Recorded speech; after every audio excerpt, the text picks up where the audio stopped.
Mercer Industrial Systems lived inside a tower of glass and white stone, and at almost midnight that floor still glowed with the cold, careful light of a place that did not believe in rest. The corridors on the executive level were polished to the kind of shine that made every footstep echo. Black marble met pale walls, and somewhere behind the closed doors of a strategy room, a young woman was rehearsing the morning that would either crown her or undo her. Serafina Reed stepped out of that room with the ease of someone who had never been told no in this building. Her dark green dress fell perfectly over her shoulders, the V at the neck cut low enough to read as confidence, never accident. Her hair was loose, brushed back from a face that had learned, year by year, to give nothing away. Behind her trailed Leo Bennett, her assistant, a thin tablet pressed to his chest, and two department heads who had stayed late because she had stayed late. She did not see Carter Bellamy at first. He stood at the end of the corridor in a slightly creased shirt, his shoes scuffed at the toes, and he carried two things. In one hand, he held a thick gray folder, neatly tabbed. In the other, he held his daughter. Matilda Bellamy was 6 years old, her cheeks flushed from a low fever, her arms wrapped around a stuffed rabbit so worn the seams had gone white. She buried her face into her father's shoulder when she saw the bright lights, then peeked out again, because children always did. Carter took one careful step forward. "Miss Reed," he said, in a voice that was not loud and not pleading, "I need 2 minutes." Serafina's gaze swept over him, then over the child, then over the folder. She saw, in that order, a maintenance shirt, a sleeping rabbit, and an interruption. The folder, to her, was simply something he was using to justify being on a floor he should not be on. 2 minutes for what? She said. It was not a question. It was a sentence, dressed as one. Batch D14, Carter said. The thermal sensors set to leave the dock at 11:55. The calibration data has been altered. If those units go into a cold chain medical line, the lag will not be caught until something is already lost. Matilda lifted her head at the sound of her father's serious voice. She did not understand the words, but she understood his tone, and her small fingers tightened on his collar. Serafina did not look at the folder. She looked at the corridor, at the people now standing very still along its edges, and she made the calculation that a chief executive under pressure makes when she believes she cannot afford to flinch. She decided what this was. She decided he was an obstacle. "This floor is not a daycare," she said. The words were quiet, almost polite, and they landed harder than a shout. Henry Cole, the quality manager, stood near the elevator bank. He knew the calibration data better than anyone. He had signed the override that morning under instruction. He looked at the floor instead of at Carter. Carter's voice did not rise. "I'm not asking you to trust me," he said. "I'm asking you to read 3 pages." Serafina took the folder from his hand. She lifted the cover, turned 2 sheets, and never let her eyes settle on a single line. Then, with a motion so practiced it almost looked casual, she pushed the folder back into his chest. The clasp gave. Pages spilled across the marble in a slow white fan. Matilda flinched. The rabbit slipped halfway out of her grip and dangled by one ear. In the silence that followed, no one moved. The 2 department heads kept their faces blank. Leo Bennett's lips parted, then closed. The security officer near the elevators shifted his weight once, then went still again. It was Matilda who finally spoke. Her voice was so small that Serafina almost did not catch it.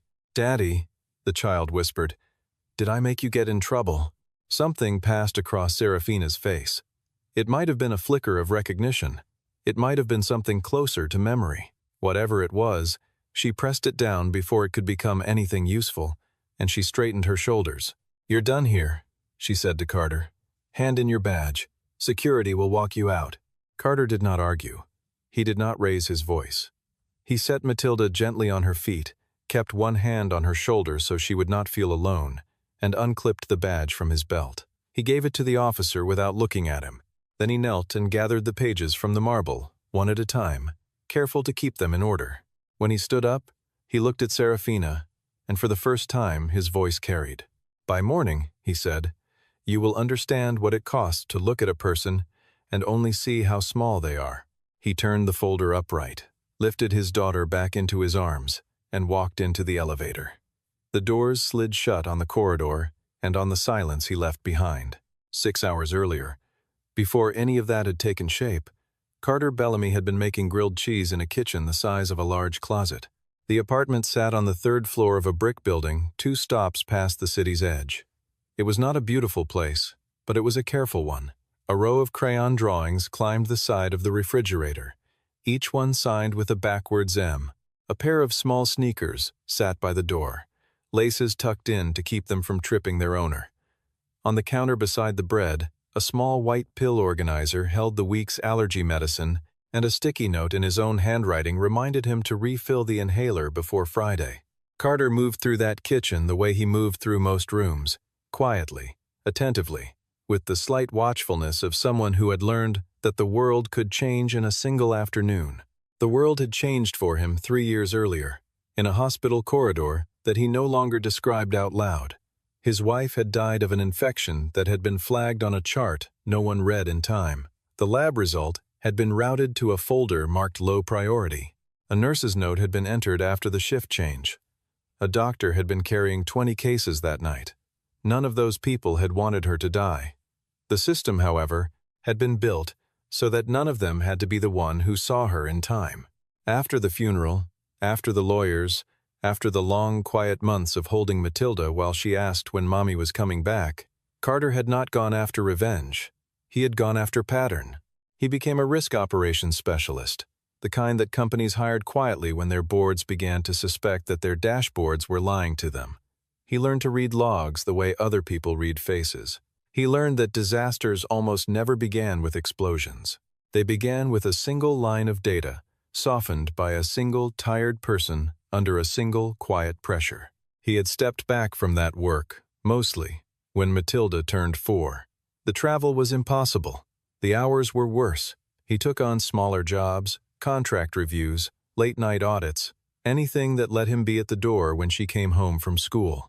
Then, 7 months ago, an old colleague had asked him to take a meeting with George Whitmore. That afternoon, the babysitter called to cancel. Matilda's fever was creeping up. Carter felt her forehead, gave her a chewable, and made the call he hated making. He could not skip his shift. He had a series of overnight checks scheduled, and one of them involved a batch he had been quietly watching for weeks. He packed her backpack with the rabbit, 2 books, a juice box, and a soft blanket. In the car, she asked, in her tired voice, whether she was making things harder for him. He looked at her in the rearview mirror and told her she had never made anything harder. She had only ever made things matter. At Mercer, he tucked her into the staff break room, pushed 2 chairs together to make a small bed, draped his jacket over her, and put the rabbit into her arms. She fell asleep within minutes. He kissed the top of her head, closed the door softly, and walked down to the technical floor. He logged into the system at exactly 7:53, and he opened the file marked Batch D14. The first thing Carter saw was a number that did not match. The thermal sensors in Batch D14 were a small, expensive line. They were destined for a national medical distributor that supplied pharmacy chains and hospital networks across 9 states. In a normal building, on a normal evening, the lag tolerance for those sensors would have been a footnote. In a cold chain medical environment, that lag was the difference between a working refrigerator and a freezer that had been quietly drifting out of range for 3 hours. Carter pulled the original calibration report. The status field read pending review. He pulled the version that had been pushed up to the approval system. That field read reviewed and cleared. He checked the timestamp on the change. The clearance had been entered at 4:51 in the afternoon, 23 minutes after the review window had been formally locked. That was not a clerical error. That was someone walking back into a room that was supposed to be closed and changing the wall. He cross-referenced the server log, the warehouse manifest, and the automated quality record. All 3 confirmed the same thing. The data had been corrected after the fact, by a credential that did not have native authority to do it. He did not move for almost a full minute. Then he lifted the phone and called Henry Cole. Henry answered on the 5th ring, his voice already tight, already braced. Carter asked him a single question. Did you sign off on Batch D14? Or did someone else sign it under your name? There was a long pause. Then Henry's answer arrived, indirect and careful and thoroughly afraid. It's complicated, he said. There's pressure from upstairs. The board meeting is tomorrow. No one wants to stop this shipment. Henry, Carter said gently, do you know where these sensors are going? The silence on the other end of the line was its own answer. Carter tried the proper channels first. He sent a flagged email to quality, to logistics, to operations approval. He marked it urgent and attached the comparison documents. Within 15 minutes, the responses began to drift back. One promised to look at it in the morning. Another forwarded the message up a chain that did not include anyone with the authority to halt the shipment. A third asked, almost politely, whether this could wait until after the board presentation. The shipment was due to leave the dock at 11:55. Carter walked back upstairs, opened the door of the break room, and looked at his sleeping daughter. He stood there for a long moment, with one hand on the doorframe. He thought about the hospital. He thought about the chart no one had read in time. He thought about every system he had ever investigated, and how each one of them had turned, in the end, on whether a single person had been brave enough to be inconvenient. He printed the full evidence stack, slid it into a folder, lifted his sleeping daughter into his arms, and pressed the button for the executive elevator. Up on the 43rd floor, Serafina Reed had spent the last 4 hours building a story. It was a beautiful story, full of clean numbers and confident projections. On-time shipments were up, inspection costs were down, quality incidents had remained, on paper, almost invisible. In the morning, she would stand in front of the board and ask for a wider operations mandate, the kind that would let her run sales, manufacturing, and quality under a single voice, her voice. She had not always wanted to be that voice. When she had first come to Mercer, she had been a young analyst with strong opinions about safety thresholds and a stubborn habit of writing memos that older men did not want to read. She had been teased for those memos. She had been told, in the gentle way men sometimes told women, that her instincts were charming, but her tone was unfortunate. She had learned to change her tone. She had learned to change a great many things. Somewhere along that path, she had stopped seeing the difference between holding her ground and refusing to be slowed. She did not anymore separate caution from softness. Softness, in her file, was filed under risk. When Carter Bellamy stepped into her corridor with a folder and a child in his arms, Serafina did not see a man who was warning her. She saw a man whose presence threatened the rhythm of her morning. The folder was not data, the folder was friction. She had expected, when she pushed it back into his chest, that he would shout. Most men did. The ones who did not shout cried. Both were easy to dismiss. What she had not expected was the quiet. He had not raised his voice. He had not begged. He had knelt and picked up his pages, and he had told her that by morning she would understand what it cost to look at a person and only see how small they were. For one strange second, standing there on the polished floor, she had almost felt cold. Then she had walked back to her office, closed the door, and decided that the cold was tiredness. Down in the parking garage, the rain had begun. Carter buckled Matilda into the back seat, adjusted the heat to a steady warmth, and tucked the rabbit under her arm. Her eyes were heavy with the strange exhaustion of a child who had been awake for things she did not understand. She watched him for a while in the dim light of the cabin. Then she said very softly, "Did I make her angry, Daddy?" Carter knelt by the open door, so his face was level with hers. He did not lie. "No, sweetheart," he said. "You didn't make anyone angry. Sometimes grown-ups treat people badly because they're scared.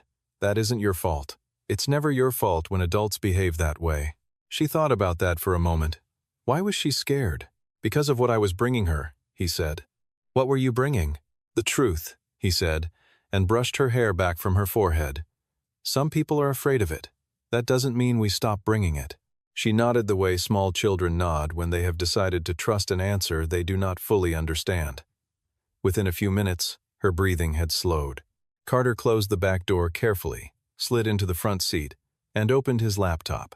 He did not look like a man who had just been fired. He looked like a man who had been waiting for the right window. His fingers moved across the keyboard with practiced calm. He pulled together a single document, 8 pages, no rhetoric, the original calibration report, the altered clearance record, the timestamp on the rewrite, after the lock, the thread of internal emails, in chronological order, that had pushed quality to manage their findings against commercial impact. The notes from his call with Henry Cole. The list of names of every person who had stood in the corridor when Serafina had thrown the folder back into his chest. A short, dry assessment of what the lag in those sensors would do inside a vaccine refrigerator over a single hot weekend. Then, from inside an encrypted client, he opened a channel he had not used in 7 months. The address line had 2 recipients on it: George Whitmore, Constance Wells. He kept the message short. He was not asking for reinstatement. He was not asking for damages.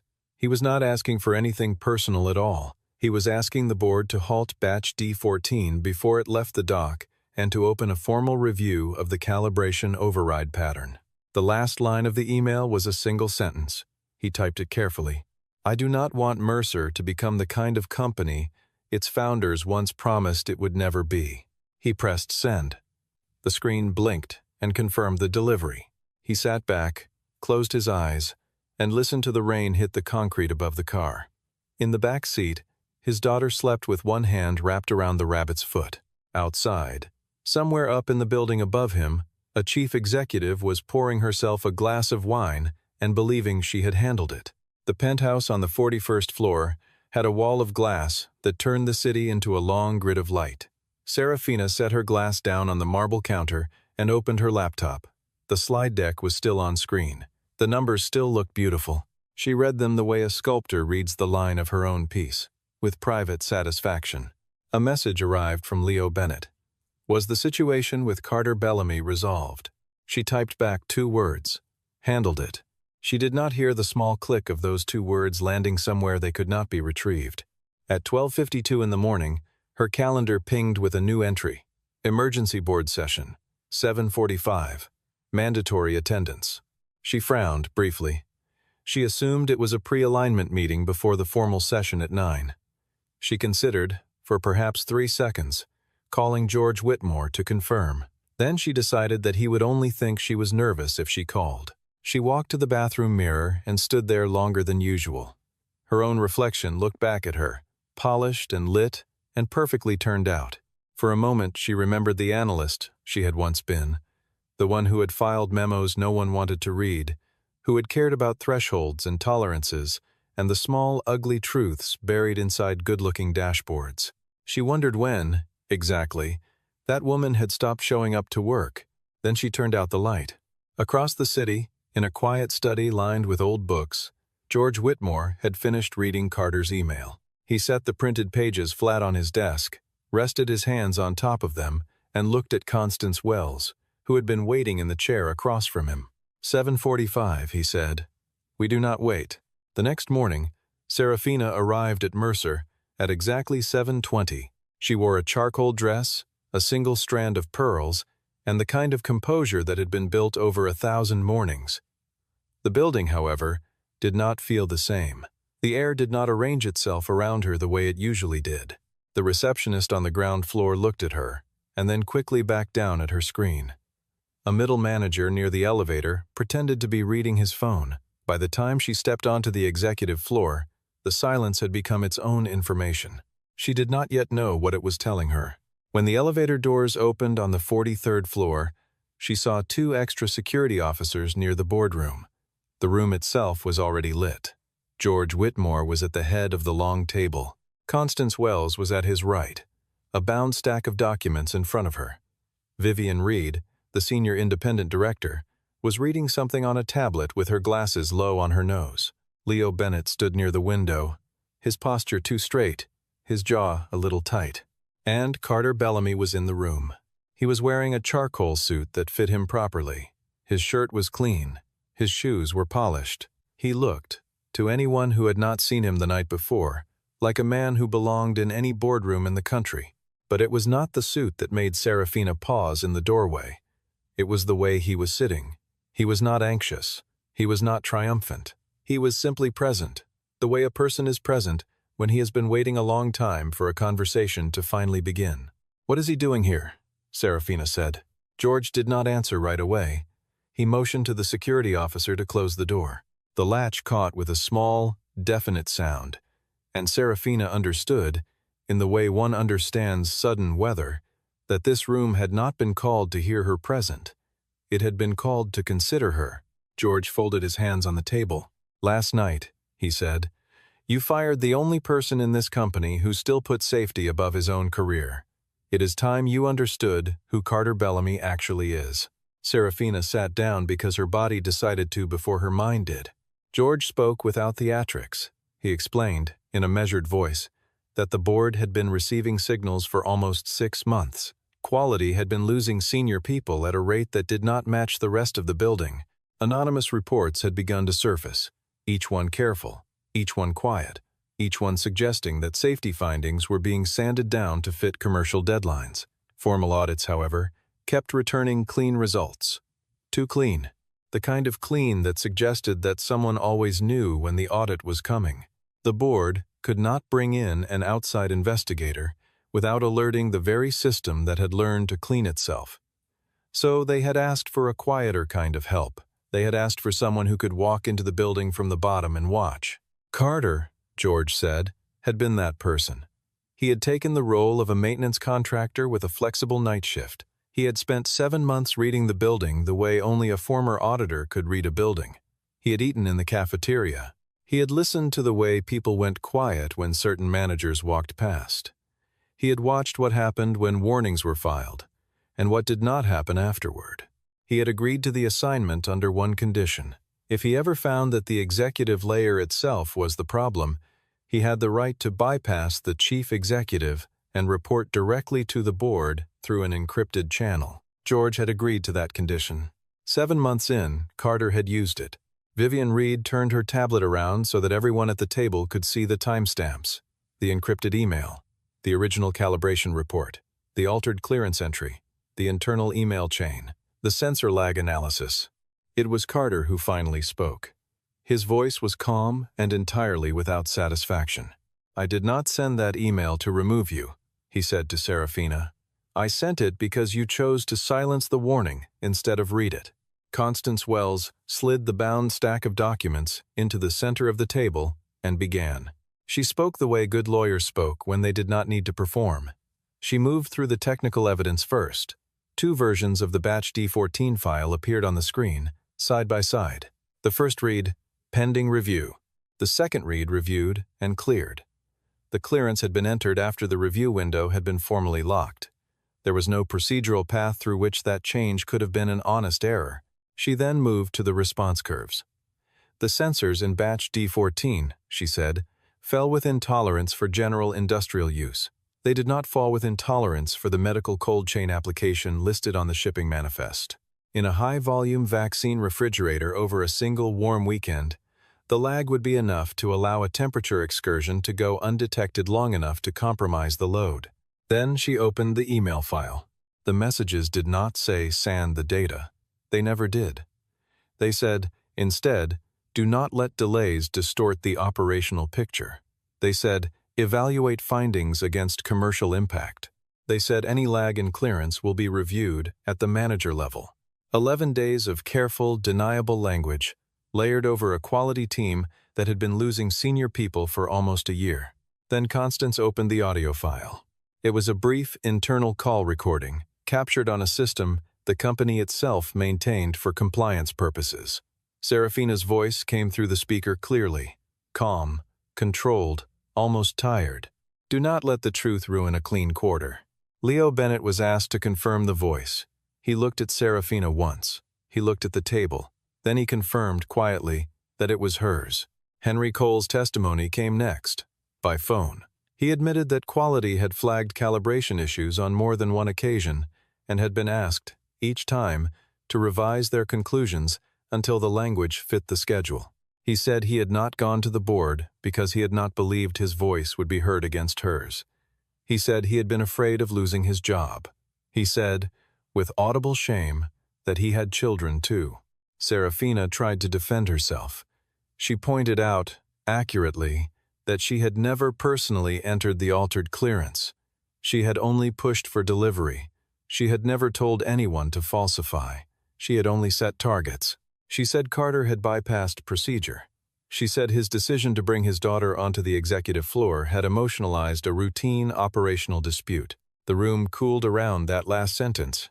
Vivian Reed lifted her eyes from her tablet for the first time. If the person standing in front of you last night had been a 50-year-old vice president in a tailored suit, she said, would you have thrown his folder back into his chest? Serafina did not answer. She did not look down. She did not bristle. She simply stopped speaking, and the silence that followed was long enough for everyone in the room to hear it for what it was. It was Carter who finally said the sentence that would, later, be quoted back inside the company for years. A company can survive a bad quarter, he said. Very few survive a culture that teaches the people who see the danger to be afraid of saying it out loud. George asked Serafina to step out of the room. She rose. She walked, with all the composure she had ever cultivated, into the long glass corridor that overlooked the skyline. The city below her was just beginning the morning rush, indifferent and bright. For the first time in her career at Mercer, she stood on the wrong side of a closed door and waited for other people to decide what would be said about her. Inside the room, Vivian Reed looked at Carter. If we asked you to take this chair on an interim basis, she said, what would you do first? Carter did not answer with rhetoric. He answered with a list. He would halt batch D14 immediately. Not a single unit would leave the dock until an independent calibration audit had been completed. He would expand the review to every batch with a similar override pattern over the previous 12 months. He would bring in an outside investigator who reported directly to the board, not to the office of the chief executive. He would protect, in writing, every employee who had filed a warning or had been pressured into silence. He would pause every bonus structure tied to on-time shipment for any product line whose targets were currently in conflict with safety thresholds. He would rebuild the internal escalation system so that any employee, at any level, could route a safety, health, or data integrity concern directly to the board. He paused, then added one more thing. If the board only wanted a face to manage the public narrative, he was not interested. He would only accept the chair if he was given the authority to repair the system underneath it. George Whitmore looked once at Vivian. Vivian gave a small, decisive nod. Constance entered a single line into her notes. When Serafina was called back in, she walked to the same place she had stood a few minutes earlier, and she watched George read the resolution out loud. She was relieved of her duties as Chief Executive Officer with immediate effect. Carter Bellamy was named Interim Chief Executive Officer for 90 days, with a mandate to oversee the independent review and the reconstruction of the internal safety reporting system. Serafina did not crumble. She did not argue. She inclined her head once, the way a person inclines her head when she understands that the room has already moved past her. Outside the boardroom, in a small waiting area, Matilda Bellamy was sitting on a low chair with her rabbit on her lap and a sheet of paper in front of her. Someone had given her a green crayon. She was drawing a house with a chimney. When Carter stepped out of the boardroom, she looked up. "Daddy," she said, "are you still fired?" He sat down on the floor beside her chair so his face was level with hers. He was tired. He was not finished. He was not gloating. He smiled the soft, narrow smile of a man who had finally, after a long night, been allowed to exhale. "No, sweetheart," he said. "I just have a different office now." Carter did not begin his first day with a press release. He began it with an order to halt batch D14. The shipment was stopped before any unit cleared the dock. He signed a hold on every related part number. He authorized an independent calibration audit and gave it 72 hours. Then he opened the company-wide channel and sent a single short notice. He wrote that no one at Mercer would be punished for filing a safety report. He wrote that every previously closed warning would be reopened and reviewed. He wrote that any employee who had been pressured to alter data was invited to come forward and would be protected, in writing, by the board. He wrote that targets tied to delivery would no longer be measured in isolation from safety thresholds. He ended the message with a single sentence. No one at Mercer should ever have to choose between doing the right thing and protecting their family. The notice traveled through the building faster than any earnings update ever had. People read it twice. Some of them read it 3 times. Quality engineers who had stayed silent for years looked up from their desks and met each other's eyes for the first time in a long while. A junior analyst in compliance forwarded it to her father, who had spent 30 years in regulated manufacturing, and her father called her back and told her, voice rough, that he was proud of her for staying. Henry Cole wrote a private email to Carter that afternoon. He apologized for not speaking up sooner. He called his own silence cowardice. Carter's reply was short. He wrote that the old system had been engineered to make silence look like the safe choice. From this morning onward, their job was to make sure that was no longer true. Serafina Reed packed her office that afternoon. There were no jeers. No one made a show of her departure. The quiet that surrounded her was thicker than any humiliation would have been, because it was the quiet of a building that had stopped needing her permission to breathe.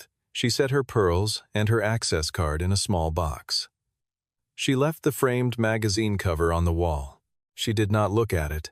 Before she stepped into the elevator for the last time, she paused at the open door of the office that was no longer hers. Inside, Carter was bent over a stack of documents at the long desk, his sleeves rolled up, a black pen tucked behind one ear. On the small couch under the window, Matilda was asleep, her rabbit pressed under her chin, his suit jacket draped over her legs. For a long second, Serafina simply looked at them. She had told herself the night before that he had been weak for bringing his daughter into the building. Standing there now, she understood that he had not been weak at all. He had carried his entire small world into the corridor with him, and he had still chosen to bring the truth. She stepped into the elevator. She did not say goodbye. The doors closed on her reflection, and the building, after a moment, returned to its ordinary noise. People at Mercer would not, in the years that followed, mostly remember the numbers from that quarter. They would not even mostly remember that a chief executive had been replaced. What they would remember was the morning a man who had been thrown out of the building the night before walked back in, sat down in the most powerful chair in the company, and used his first hour not to punish anyone, but to make sure that no one at Mercer would ever again have to lose their job for telling the truth.